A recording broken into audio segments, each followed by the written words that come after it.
మనందరం ఆడుకుందాం. మిట్టి ఇది తాగదొత పాముని తినితాను. చిట్టి కలని వస్తూ మనము తినదు. బంటు ఇది ఒక వింత వస్తు లాగా ఉంది. ఇది మ్యాజిక్ వస్తువు అనుకుంటా. అను అయితే మనం ఒక్కసారి దీన్ని పరీక్షిద్దాం. సరే. ఐస్ క్రీమ్ కావాలి.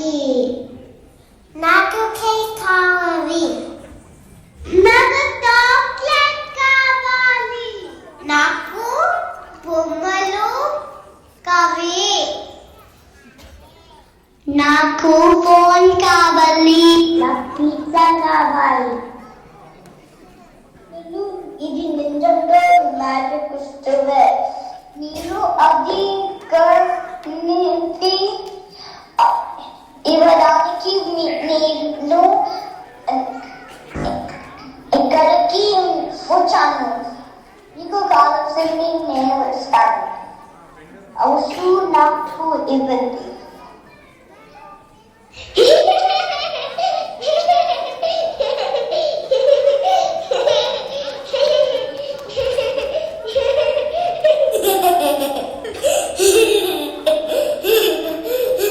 నేను ఈ వస్తువు మహారాణికి ఇచ్చి కాసులు అడుగుతున్నా.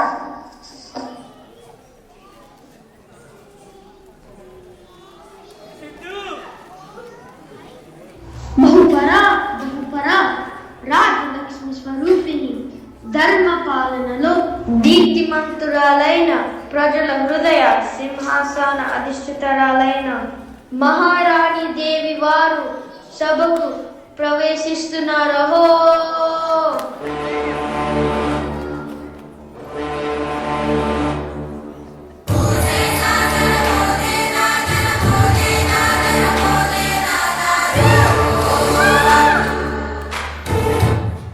నమస్కారం మహారాణి.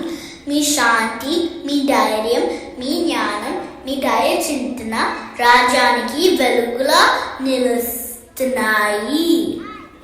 మీ నాయకత్వంలో రాజ్యం సమృద్ధిగా, ప్రజలు సంతోషంగా జీవిస్తున్నారు. రామకృష్ణ, మీ చమత్కారాన్ని మొదలు పెట్టండి. నమస్కారం రాజమాత. ఈ సింహాసనం మీ పేరునగానే వంగుతుంది కాదు, వంగుతుంది. ఈ రాజ్యం ఈ అడుగు పడగానే నిద్ర లేస్తుంది కాదు కాదు, జాగ్రత్త పడుతుంది. దేవసేన, సభను ప్రారంభించండి.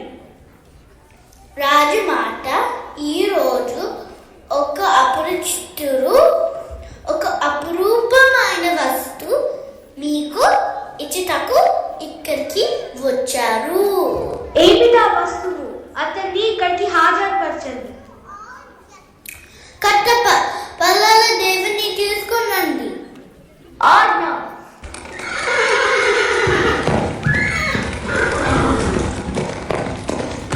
నమస్కారం రాజమాత, మీరు చాలా గొప్పవారు. నా దగ్గర ఒక అపూర్వమైన వస్తువు ఉన్నది. అది మీ దగ్గర ఉన్నచో మీ కీర్తి రచింపవుతుంది. దయచేసి ఈ వస్తువు తీసుకుని నాకు సహాయం చేయండి. ఏమిటా వస్తువు? నీకు ఎక్కడ లభించింది? రాజమాత, నేను ఒక పాఠశాలిని. నా మార్గ మధ్యలో ఈ వస్తువు దొరికినది.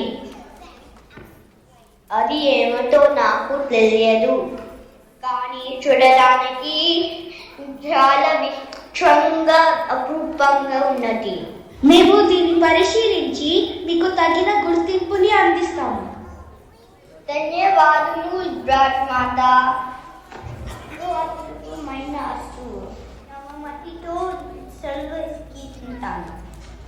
దేవసేన, ఈ వస్తువును చూస్తే గుడ్డులాగా కనిపిస్తుంది, కానీ నిజానికి గుడ్డు కాదు. ఈ వస్తువు యొక్క అసలైన విలువను కనుక్కోవాలి. రాజమాట మన నిపుణులు రామకృష్ణ దీనికి పరిష్కారం చెప్పగలరు.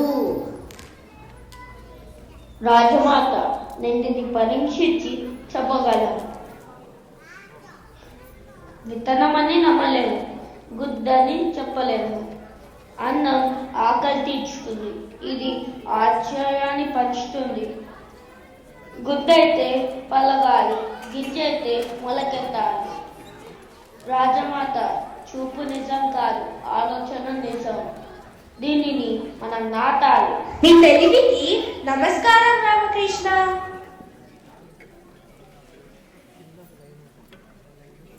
రాజమాత, రాజమాత, మన సమస్యకు ఒక పరిష్కారం దొరికింది. ఆ అపూర్వమైన వస్తువు ఒక గోధుమ గింజ. కట్టప్ప, ఇలాంటి గోధుమ గింజ మన రాజ్యంలో ఎక్కడ పండుతుందో వెతకండి, లేదా మన రాజ్యంలో బ్రతుకున్న అత్యంత ముసలి రైతుని వెతికి నా ముందు హాజరుపరచండి. ఆజ్ఞ రాజమాత.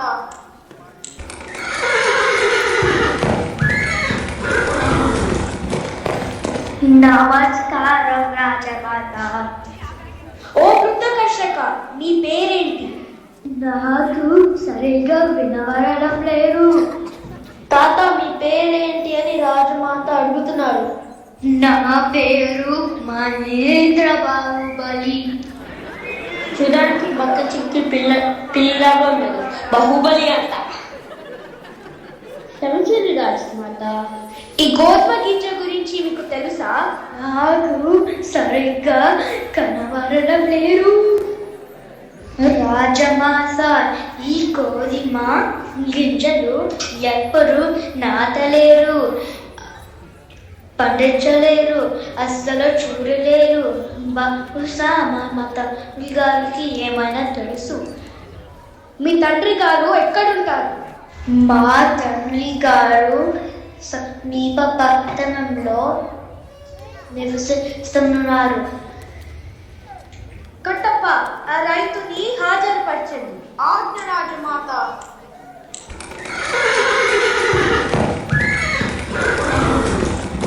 నమస్కారం రాజమాత.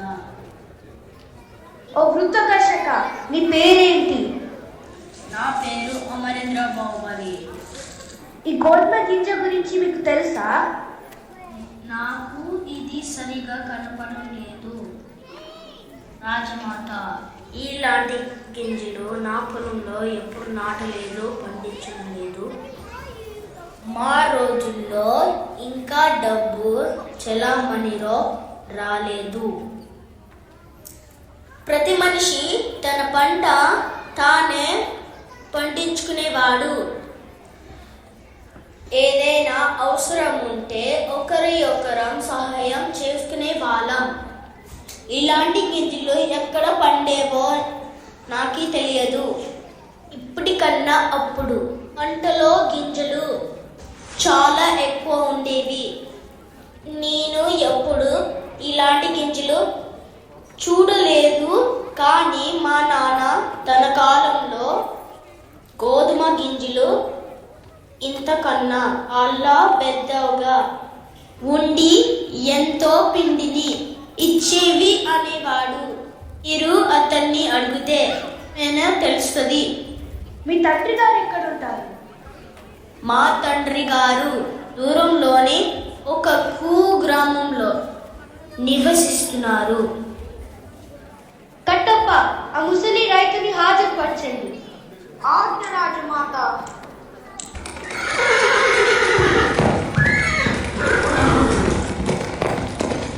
నమస్కారం రాజమాత. ఓ తాత, మీ పేరేంటి? నా పేరు విజయేంద్ర బాహుబలి. మీకు ఈ గోధుమ గింజ గురించి తెలుసా? రాజమాత, ఇంత పెద్ద గోధుమ గింజని చాలా కాలం తర్వాత చూశాను.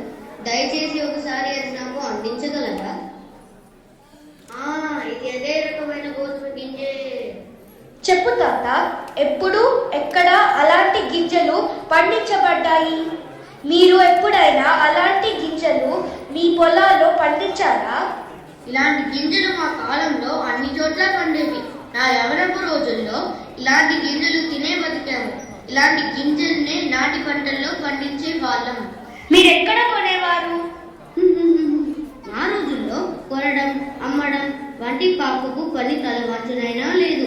మాకు డబ్బు అంటే ఏమిటో తెలియదు. ప్రతి మనిషికి తనకు సరిపడా తిండి గింజలు వారి దగ్గర ఉండేవి. ప్రతిదీ అంతనం కలిసి పంచుకునే వాళ్ళం. అయితే మీ పొలాలు ఎక్కడున్నాయో చెప్పండి. మా పొలం దేవుడి భూమి. మేమెక్కడ నాగలితో దున్నితే అక్కడే మా భూమి. ఏ మనిషి ఇది నా సొంత భూమి అనేవాడు కాదు. శ్రమ ఒక్కటే తమ సొంతం అనుకునే వాళ్ళం. తాత, నాకు మరో 2 ప్రశ్నలకు జవాబు చెప్పు. నా మొదటి ప్రశ్న, అలాంటి గింజలు పండించిన భూమి ఇప్పుడు ఎందుకు పండించడం లేదు?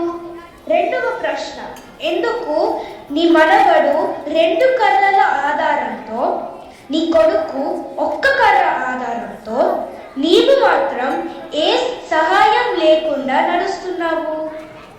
నీ కళ్ళు కాంతివంతంగా, నీ పళ్ళు గట్టిగా, నీ మాట్లాడే తీరు స్పష్టంగా ఉన్నాయి. మనుషుల్లో ఆ గుణాలన్నీ ఎందుకు ఇలా మారిపోతున్నాయి?